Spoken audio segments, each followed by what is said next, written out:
Attorney Christina Conti, isa po sa ang ICC Assistant to Counsel po. Hello, Attorney Conti. Yes, magandang gabi. Good evening po. Good evening po. Naku, unahin ko na. Sige, sige. Parang inabanggit nyo, assistant to the counsel or the assistant to counsel. Una, Assistant marami ang to- assistant to counsel. Parang 900 ba kami or 1,000 Yes, yes. plus? Yeah. At I assist any of the counsels listed Yeah. in the ICC. Yun. Kasi, Thanks for clearing issue that na rin up. yan eh. Okay, thank you Attorney Christina Conti for stressing that.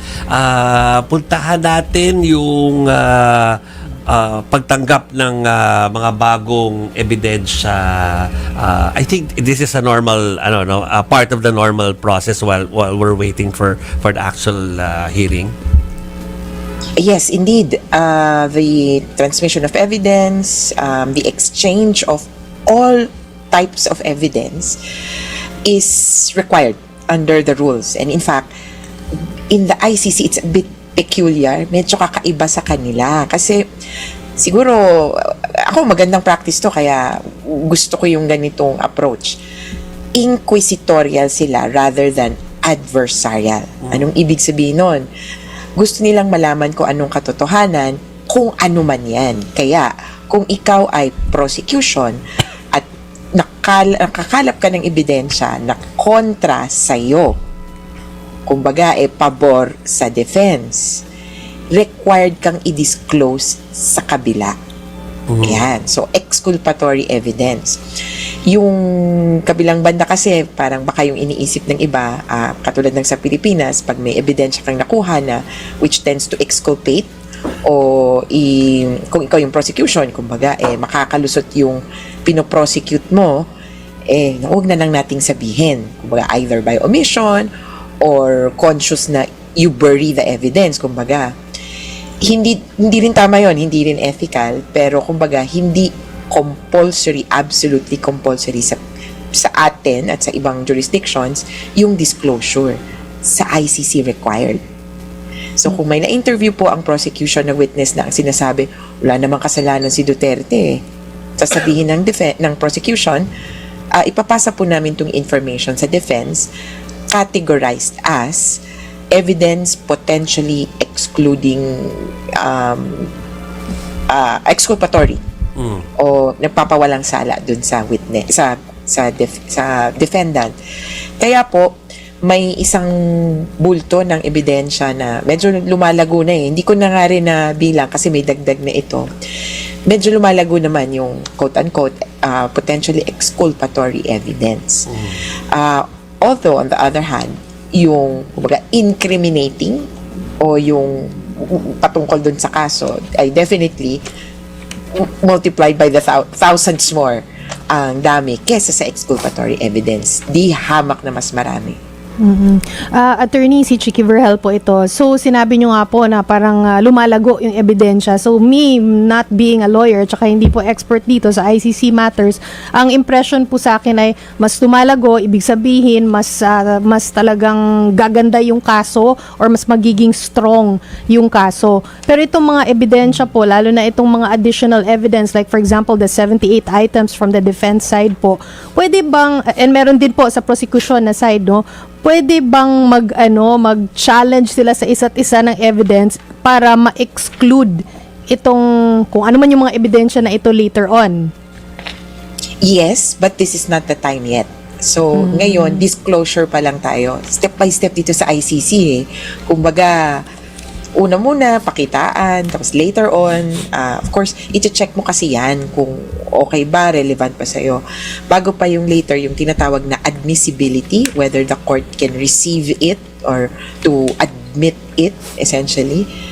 And then later on, during presentation, of course, magiging factor yung has it been identified, has it been marked, yan yung sa atin sa Pilipinas And then eventually, has it been offered or sa dulo, baka naman pinakita lang sa korte pero hindi naman niya gagamitin na pruweba sa kumbaga offer of evidence. Hindi naman niya isasubmit ultimo, pinakita lang sa korte. Kaya mahaba pa itong proseso, simula pa lang tayo. Ang idadagdag ko din yung parang paglago ng ebidensya, take note also na hindi ito simpleng parang, may nakuha akong ebidensya, bigay ko sa kabila. Hindi rin may konting processing na rin naman.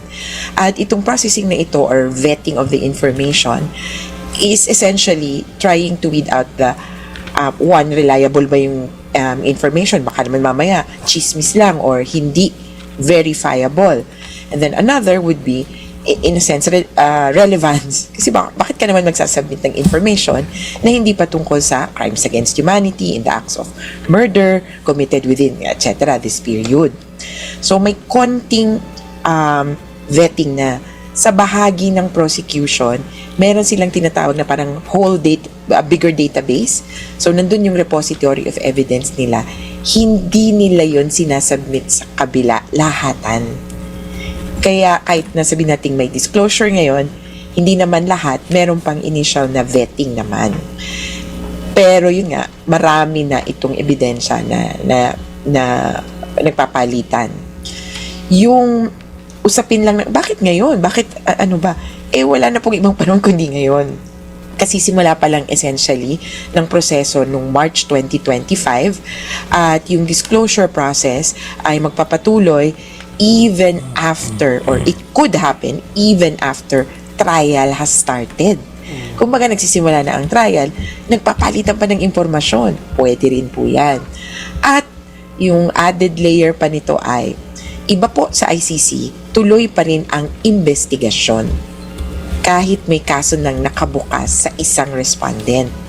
So while any investigation is ongoing, the prosecution can continue to receive information, evidence that it could use in a pending case or in future cases.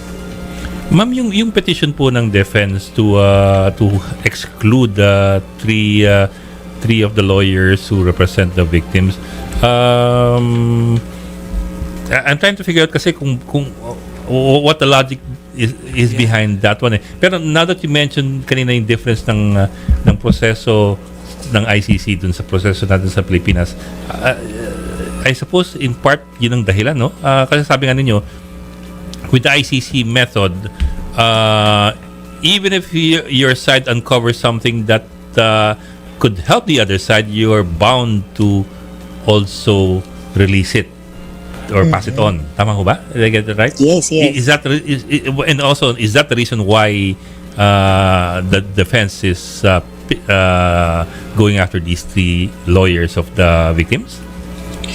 Well, as to that, kasi na parang are they redacted kasi yung kalakhan ng request.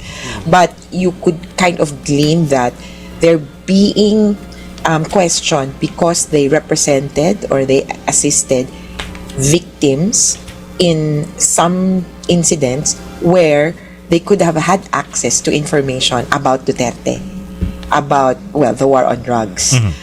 Kumbaga, meron na kayong prior information, and then what Kaufman is saying is center law refused to submit it. It becomes material because both Joel Butuyan and Gilbert Andres are part of center law, and then he alleges or he claims, but I think this is true naman, Nicolene Arcaina was also part of center law. I'm just not sure. So dun yung kumbaga parang hugot niya na yung center law may naging bahagi ng petisyon, kaso, insidente kung saan involved na kayo before at pwede kayo nagkaroon ng access sa information, tapos ngayon magre-represent kayo ng victims. Ang problema, How is that a bad medyo thing? labas pa sa redacted, asan yung conflict of interest? Sa gano'n, di ba? Yeah. Kasi parang sa Pilipinas, parang ganun sa Pilipinas eh. Oo, no? Parang, okay. So. Yeah. So, I am not sure where he's coming from, but certainly there's a lot of redactions. But what I can say is, nabanggit din ako dito ng Bagya Parang sinasabi niya na hindi naman niya alam talaga kung sino, pero nalaman niya daw sa akin na ito yung mga nominees, ganyan. But in any case, I think all parties involved, all lawyers involved would have to look at we have a code of conduct. Okay. And there are specific grounds when you can ask for disqualification of lawyers, recusal of lawyers, and even judges. At this point, we have to study if these are, but I would agree, parang medyo, and, kasi ang point, these are lawyers appointed or selected by victims. Yes. To note that ang sabi din kasi niya, may the common legal representative, may 2 Pilipino na appointed, and then sabi niya may OPCV naman. But the OPCV is an institution that is quote-unquote by default. The OPCV has not had access to the victims.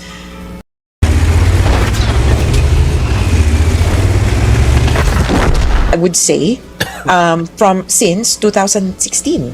Wala naman yung OPCV dito noong 2016 eh. Sa totoo, quote-unquote, umeksena yung OPCV after March 2015.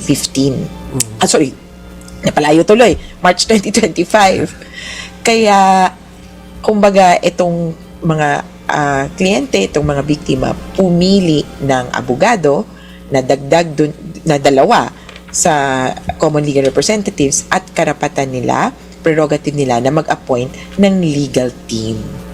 So, para po sa curious dyan, makakapagbuo pa naman po ng legal team na may dagdag pang mga abogado. As of now, hindi pa lang formally appointed. Yun nga, sinasabi niya na chinismis ko daw kasi. Ano nga?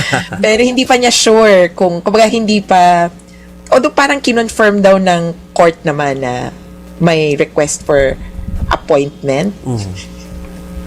Kaya lang, ang hirap ding magsalita no, sa puntong to na yung pala ay ako ang kanyang source Ginawang sa mga source, yes, chismis. Yeah. Okay. Attorney Conti, well, parang nasagot mo na ng hapyaw, pero ano epekto nito, no? Kung sakali mapagbigyan, magpapalit nga, will this have parang epekto ng delay or kung ano pa man, doon sa buong proceeding? Well, uunahin ko na, walang epekto kahit Okay. pa ma-disqualify yung 3 abogado na ito sa legal team. Tuloy ang hearing sa February 23. Huwag pong magpapatinag dyan na porket sasabihin na, ay wala nang abogado yung mga biktima. Remember, meron pa pong nakatayo na Office of the Public Counsel for Victims Yes. na appointed as legal representative. At pwedeng ipadaan sa kanya kung ano man ang sasabihin. So far, before the appointment of Gilbert and Joel, siya naman talaga yung tumatayo sa interes ng mga biktima. Kaya lang, of course, on the other hand, mas gusto ng mga biktima na meron silang counsel of choice at yun yung pinili. Yun yung pinag-usapan na, yun yung pinagplanuhan na namin for a long time. Kaya parang in bad taste na parang namimili ka ng kakaawayin mo. Kaya tuloy napapaisip ako na di ba parang ang mangyayari niyan, bakit yung defense counsel ang pumipili ng abogado or may say dun sa abogado ng mga biktima? Unless you can clearly show a conflict of interest or something in the code of ethics that is contrary, that's the only time